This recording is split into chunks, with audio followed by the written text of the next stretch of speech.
કમોસમી વરસાદને લઈને પાકને જે નુકસાની થઈ ત્યારે આમ આદમી પાર્ટી દ્વારા છે તે ગામે ગામે ખેડૂતોને મળવા અને તેની વ્યથા છે સાંભળવાનો પ્રયાસ કર્યો. ત્યારે ગોંડલ તાલુકાના અલગ અલગ ગામોમાં જિગીસાબેન દ્વારા છે તે મુલાકાત કરી હતી. ત્યારે જિગીસાબેન સાથે વાત કરવાનો પ્રયાસ કરીશું. જિગીસાબેન, શું કહેશું, આજે કેટલા ખેડૂતોને મળ્યા અને કયા કયા ગામમાં મળ્યા? હું ગોંડલની અંદર દેવચડી, શિવરાજગઢ, બાંદ્રા એવા ઘણા બધા ગામોની અંદર મુલાકાત લીધી. હજી પણ મારે 2 દિવસનો પ્રવાસ છે અને ઘણા બધા ખેડૂતોને મળ્યા અને મળવાના પણ છીએ. પરંતુ ક્યાંક ને ક્યાંક ખેડૂતોમાં છે ને એક એવી લાગણી છે કે ભાઈ આના કરતા ન દીધું હોત તો સારું હતું. કારણ કે સરકારે જે પેકેજ જાહેરાત કરી છે એના પ્રમાણે વીઘે 3520 રૂપિયા ખેડૂતોના ખાતામાં આવે અને એ પણ ક્યારે આવે એ પણ ખેડૂતોને વિશ્વાસ નથી. એવી ખેડૂતોની નારાજગી છે. એટલે એક એવું કહેવામાં આવે છે આમ આદમી પાર્ટી ગામડે ગામડે ગઈ છે, ચૂંટણી આવે છે એટલે આવે છે, એવું લોકોનું કહેવું છે. એના વિશે જો અત્યારે કઈ ચૂંટણી છે? અત્યારે તો જે ખેડૂતોના જે મોસમના કારણે, કમોસમી વરસાદના કારણે જે નુકસાન થયું છે એ નુકસાન માટે જે ખેડૂતોની વ્યથા છે એ વ્યથા સરકાર સુધી પહોંચાડવા માટે થઈ આમ આદમી પાર્ટીના તમામ કાર્યકર્તાઓ, હોદ્દેદારો, નેતાઓ તમામ લોકો ગ્રાઉન્ડ ઉપર ઝઝૂમી રહ્યા છે. અને માત્ર અત્યારે જ નહીં, જ્યારે પણ ગુજરાતની અંદર કાંઈ પણ એવી વસ્તુ બની હોય, કોઈ કહેવાય ને મહિલાઓને લગતી કોઈ વાત હોય, કોઈ યુવાનોને લગતી વાત હોય, ખેડૂતોને લગતી વાત હોય, ત્યારે આમ આદમી પાર્ટીના કાર્યકર્તાઓને તમે અધિકારીઓ સાથે લડતા, એનો હક માંગતા તમે જોયા હશે. હજુ કેટલા ગામ તમે પ્રવાસ કરશો અને આગામી શું રણનીતિ? 2 દિવસમાં જેટલા પણ ગામ હું લઈ શકીશ ને એટલે તમામ ગામની અંદર હું પ્રવાસ કરવાની છું. અને આમાં રણનીતિ ના હોય. આ અત્યારે એવો સમય છે ખેડૂતોનો કે એ ખૂબ દુઃખની લાગણીમાં છે. આ તમે વિચાર કરો કે કોઈ ખેડૂત હોય, કોઈ નાનો ખેડૂત હોય, એની ઘરે બેનો દીકરીઓનો કોઈનો પ્રસંગ હોય, કોઈને એનો દીકરો પરણાવવાનો હોય, કોઈને શ્રીમંત હોય, કોઈને હગાઈ હોય. આ બધી જ ઘટનાની અંદર એને છે ને એના પાક ઉપર એમ આશા રાખીને બેઠા હોય કે આ વખતે આપણે જે થાય ને એમાંથી આપણે આ દીકરીના વરા કરશું, કે આપણો આ પ્રસંગ નિભાવશું. પરંતુ જે પ્રમાણે કુદરતનો માર લાગ્યો એ પ્રમાણે ખેડૂતોના હાથમાં કાંઈ આવ્યું નથી. મગફળીના ખેડૂતોને તો એવું છે ને કે પાલોય હાથમાં નથી આવ્યું. બરાબર, હળી ગયું છે બધું. રોટાવેટર ફેરવવું પડે છે. ડુંગળીના ખેડૂતો ઘણા બધા મને મળ્યા, મને કીધું કે બેન અમારે તો રોટાવેટર ફેરવી નાખવું પડ્યું. ખેતરની અંદર જે કઈ પડ્યું છે ને એને ઉપાડવા માટે ખેડૂતોને ખર્ચો કરવો પડે ને એવી પરિસ્થિતિમાં ખેડૂતો છે. ત્યારે ઘરના આવા પ્રસંગો હોય, નાના મોટા ખર્ચા હોય, દીકરા દીકરીઓનું ભણતર હોય, એમાં ખેડૂતો કઈ રીતે પહોંચી શકે? અને આવી કપરી પરિસ્થિતિમાં સરકારે કાલની તારીખમાં ખેડૂતો સાથે એટલી હદે મજાક કરી નાખી છે ને કે તમે વાત જવા દો. 3520 રૂપિયા વીઘે. આજ મેં ખેડૂતોને પૂછ્યું કે તમે 3520 રૂપિયામાં વીઘે તમે શું કરશો? તો અમુક ખેડૂતોએ મને મજાકમાં કીધું. ખેડૂતોની દિલદારી તમે જુઓ કે આવી પરિસ્થિતિમાં હોવા છતાંય ઈ છે ને કહેવાય ને કે હસતા મુખે એને એવું કીધું કે બેન 3520 રૂપિયા તો અમે વાપરી નહીં શકીએ, વધી પડશે એટલે અમે ક્યાંક જમીનું લેવું. એવું એને મસ્તીમાં ટકોર કરી સરકારને. એક દેવચડી ગામ હતું, એક વ્યક્તિ આવ્યો હતો, એ શું સમગ્ર દેવચડી ગામની અંદર જ્યારે અમે આ રૂટમાં નક્કી કર્યું કે જવાનું છે, 2 દિવસથી અમારા પોસ્ટરો ફરતા હતા, એટલે નક્કી તો હતું કે ક્યાંક ને ક્યાંક વિરોધ તો થશે જ. કારણ કે દર વખતે જ્યારે અમે લોકો આવી રીતે જાહેરાત કરીને આવીએ છીએ ત્યારે અહીંયાના જે સ્થાનિક ધારાસભ્ય છે એ ધારાસભ્યના મળતિયાઓ જે છે બધાને મોકલે છે અને અમારો વિરોધ કરાવે છે. એમાં કઈ મોટી વાત નથી, એ થવાનું છે. પરંતુ આગળના 2 ગામોમાં અમે ફર્યા, ન્યાય એની પાસે નોલેજ નહોતું, માહિતી નહોતી કે અમે ક્યાં છીએ, એટલે ન્યા અમને કઈ વાંધો નથી આવ્યો. પણ દેવચડીનું અમે પોસ્ટરમાં અમે દેવચડી ગામનું નામ લખ્યું હતું, એટલે દેવચડીની અંદર એને એના માણસો બેહાડી દીધા અને ન્યા એવું કીધું કે અમને સરકારે 3520 રૂપિયા આપ્યા, અમે ખુશ છીએ.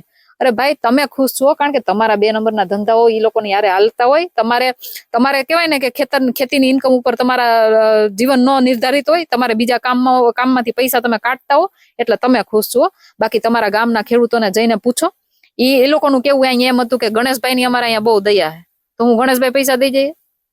હે ગણેશભાઈ, તમારે જે અત્યારે ખેડૂતોને નુકસાન થયું છે, ગણેશભાઈ ખીચામાં જ પૈસા દેવાના હે?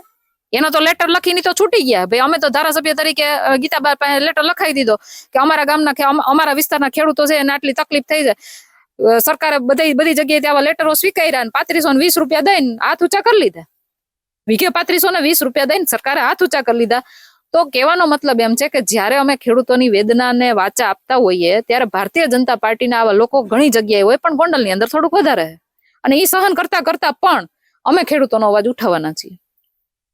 એક ભાઈ કહેવાય છે કે આમ આદમીના એક નિમિષાબેન છે, તેઓ આમ આદમી પાર્ટીથી નારાજ હોય કે તમે આમ આદમી પાર્ટી જોઈન કરી, તમે ગોંડલથી લડશો, એવી અત્યારે લોકમુખે ચર્ચા છે, ત્યારે નારાજ છે, તો એના વિશે શું કહેશો? મને નથી લાગતું નિમિષાબેન ખુદ નારાજ હોય, કારણ કે એ ઘણા સમયથી પાર્ટીનું કામ કરી રહ્યા છે, સિનિયર નેતા છે, અને જ્યાં પણ જરૂર પડે ત્યાં અમે બે બહેનો એકબીજાની સાથે ઢાલ બનીને ઊભા હોઈએ છીએ. એટલે મને નથી લાગતું કે નિમિષાબેન ક્યાંય નારાજ હોય એવું. કારણ કે એ છેલ્લા કેટલાય દિવસો સોશિયલ મીડિયા ઉપર ખૂબ ચર્ચરિત થયા છે, ત્યારે એના દ્વારા એવો પણ દાવો કરવામાં આવ્યો છે કે પાર્ટી જેને ટિકિટ આપશે એ શિરોમાન્ય ગણશે. તો એમાં શું ખોટું છે? પાર્ટી જેને પણ ટિકિટ આપશે, નિમિષાબેનને આપે, જિગીશાબેનને આપે, કોઈ અન્ય બીજા કોઈ સક્ષમ વ્યક્તિને ટિકિટ આપે, તો એમાં અમે બધા સાથે જ મળીને કામ કરવાના હોય. એમાં ખોટું શું છે? હજુ કેટલા દિવસ આ પ્રવાસ તમારો હાલશે અને હજુ પણ કયા કયા ગામ લેશે? આ પ્રવાસ હવે મારો છે ને અવિરત છે. આ પ્રવાસ ચાલતો જ રહેશે. જેમ જેમ અમે આગળનો આ રૂટ નક્કી થશે એમ એમ સોશિયલ મીડિયાના માધ્યમથી લોકો સુધી એ પહોંચાડતા રહેશું. અને કદાચ કોઈ ત્યાં અડચણરૂપ બનવાની કોશિશ કરશે ને તો પણ અમે અમારો આ કાર્યક્રમ રદ નથી કરવાના.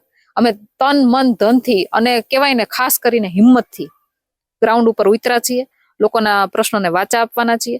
અને આજ આપના માધ્યમથી બીજું પણ હું તમને કહું, નગરપાલિકાની પણ વાત હોય ને તો નગરપાલિકામાં પણ લોકો એટલા જ હેરાન છે. હું મીડિયાને કહેવા માંગુ છું કે તમે ગામડાઓની, ગોંડલ સિટીની બધી જે પરિસ્થિતિ છે એ લોકોનો જે પ્રશ્ન છે એ તમે દેખાડો, મીડિયાના માધ્યમથી લોકો સુધી પહોંચાડો, સરકાર સુધી પહોંચાડો. અમે તો કરવાના જ છીએ. અમે અમારા સોશિયલ મીડિયાના માધ્યમથી તમે જેટલો સપોર્ટ કરશો એ પ્રમાણે અમે અમારી બધી જ કામગીરી કરવાના છીએ. અમે તૈયારીઓ ચાલુ કરી દીધી છે, એમ જ માની લો. પરંતુ કહેવાનો મતલબ એમ છે કે ખાલી વાયદાઓ કરવા, ખાલી ફાકા ફોજદારી કરવી, અમારે અહીંયા કઈ વાંધો નથી, અમારે અહીંયા બહુ સારું છે, તો મારું કહેવાનું એટલું છે કે સર, ભગવતસિંહજી મહારાજની ધરતી છે અને એના જે કહેવાય ને વર્ષો પહેલા પણ એના વિચારો એવા હતા, દીકરીઓને શિક્ષિત કરવી. મેં એક મુખે એવું સાંભળેલું છે કે ભગવતસિંહજી મહારાજ જયારે છે ને એક પુલનો કોન્ટ્રાક્ટ આપ્યો હતો, એ કોન્ટ્રાક્ટરને ભગવતસિંહજી મહારાજે એવું કીધું હતું કે 5 ચોમાસા સુધી અહીંથી કાંકરી ન ખરે ને તેથી પૈસા લેવા આવજે. આ એના વિચારો વાળી ભૂમિ છે, ભગવતસિંહજી મહારાજની ભૂમિ છે. અને આજ તમે ગોંડલની હાલત જોઈ લો, ગામડાઓની અંદર, સિટીની અંદર કેટલા ખાડાઓ. આજ હું એક જગ્યાએ સવારેથી નીકળી, એક જ રસ્તો હતો ત્યાંથી નીકળવાનો, પણ નીચેથી ગટરમાંથી પાણી ઉલડીને બહાર આવતું હતું, આખો રસ્તો પાણીથી ભરાઈ ગયો હતો. લોકો એટલા ત્રાહિમામ છે. માત્ર ખેડૂતો નહીં, તમામ જનતા. 30 વર્ષથી અહીંયા એક હથું શાસન ચાલે છે, પરંતુ કહેવાય ને જે પ્રાથમિક જે હક હોય ને લોકોના, એ પણ એના સુધી નથી પહોંચી શક્યા. એટલે આ વખતે લોકોના મુખે, તમે જે રીતે કહો છો ને કે લોક મુખે આવી ચર્ચાઓ છે, તો આવી લોક મુખે ચર્ચાઓ છે કે પરિવર્તન તો લાવવું જ પડશે.